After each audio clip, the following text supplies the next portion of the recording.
Cosmetics के beauty and personal care के तमाम ही प्रोडक्ट और तमाम ही स्टैंडर्ड दवाएं और इंजेक्शन। हमारा पता ज़रूर याद रखें, न्यू दवा मार्ट, मुमताज़ चौक पर। रेट को लेकर फिक्र करने की ज़रूरत नहीं, तमाम तर प्रोडक्ट मुनासिब दामों में अवेलेबल है। कुर्सी पे बैठने वालों को जमीन की अहमियत याद रहे, सच दिखाते हैं हम। सच का सामना में आपका एक बार फिर स्वागत है।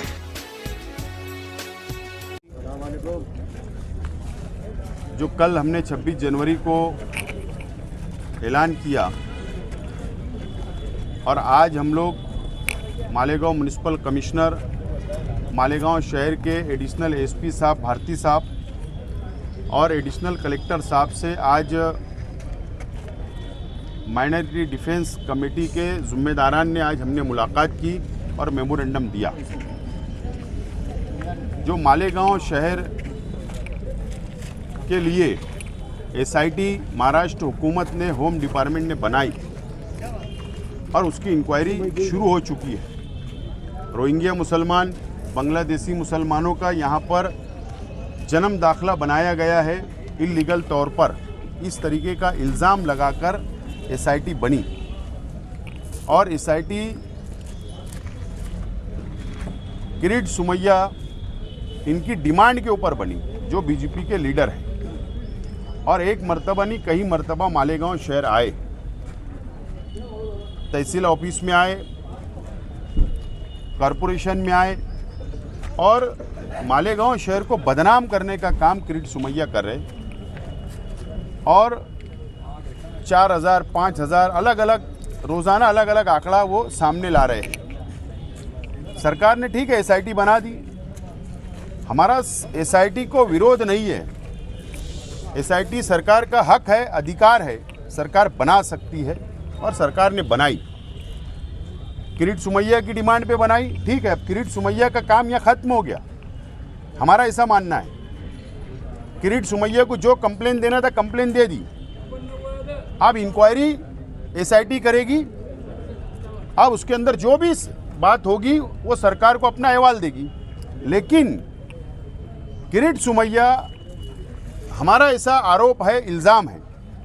कि तहसीलदार ऑफिस में आकर और कॉरपोरेशन में आकर दबाव बनाकर जन्म मृत्यु विभाग में और तहसीलदार ऑफिस के अंदर जो एफिडेविट हुआ, जो आदेश निकले, जो जन्म दाखले बनाए गए, उसके अंदर वो लिस्ट मांगते हैं, ये लिस्ट मुझे दो, वो लिस्ट मुझे दो, ठीक है, उनका अधिकार है, लेकिन दबाव बनाना ये हमको ठीक नहीं लगता। तो एसआईटी ने, सरकार ने उनको रोकना चाहिए, उनका काम अब खत्म हो गया, उनकी कंप्लेन थी, एसआईटी बन गई, अब एसआईटी उनका काम करेगी, ये हमने पहला डिमांड किया है। और दूसरा डिमांड हमने एसआईटी के जो सदस्य सचिव है, जो सेक्रेटरी है, एडिशनल एसपी साहब, कमिश्नर साहब और एडिशनल कलेक्टर साहब को जो हमने दूसरा डिमांड जो दिया है कि एसआईटी इंक्वायरी करे, हमें कोई एतराज़ नहीं है, लेकिन जो स्क्वाड बनाकर पुलिस डिपार्टमेंट, कॉरपोरेशन, प्रांत ऑफिस के, तहसील ऑफिस के लोग जाकर जिन लोगों पर शक है या जिन लोगों की कंप्लेंट की गई है, जिन लोगों के दाखले बने हैं, वो उनके घर तक पहुंच रहे,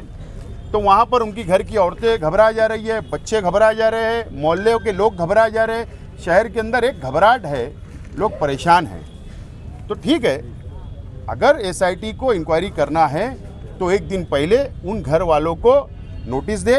या उनको जाकर बुलाए और पुलिस स्टेशन में बैठ के, कॉरपोरेशन में बैठकर या गवर्नमेंट की कोई भी ऑफिस में बैठकर उनको पेपर लेके बुला ले और उनसे जो सवाल जवाब करना, जो पेपर देखना वो देख लेवे।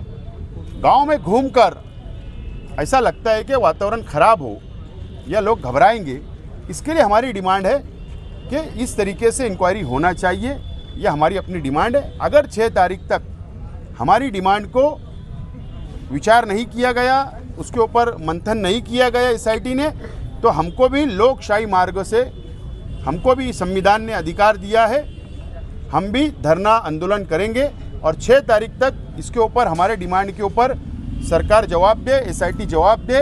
और नहीं तो 7 तारीख को एडिशनल कलेक्टर ऑफिस के बाहर हम लोग समिति के लोग, जिम्मेदारान, शहर की आवाम के साथ धरना आंदोलन करेंगे। मालेगांव शहर में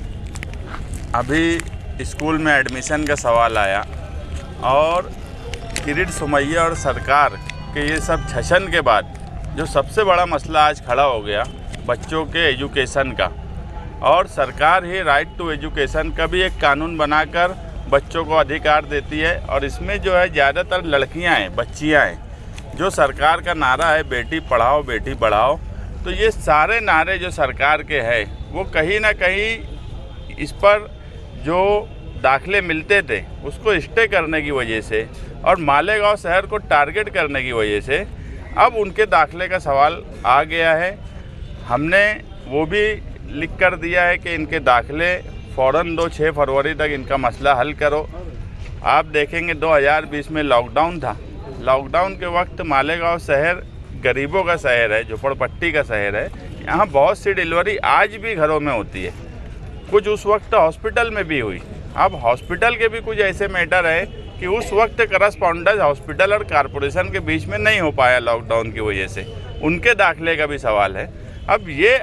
एक जेन्युइन वजह है ये सब चीज़ों की। अब इनको भी वो किरीट सोमैया और कुछ लोग जो है वो जातिवाद के नाम पे बांग्लादेशी इस तरह का एक नैरेटिव जो सेट कर रहे हैं, उससे कहीं ना कहीं बच्चों की तालीम का नुकसान हो रहा है। तो हम मालेगांव शहर में और भी लोग ऐसे हैं, आज हमने कुछ लोगों का दिया है, जिन लोगों का भी ये मसला है,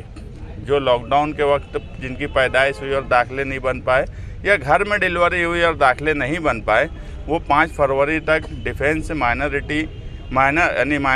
डिफेंस कमेटी के जिम्मेदारान से रब्ता करें, उनसे मिले।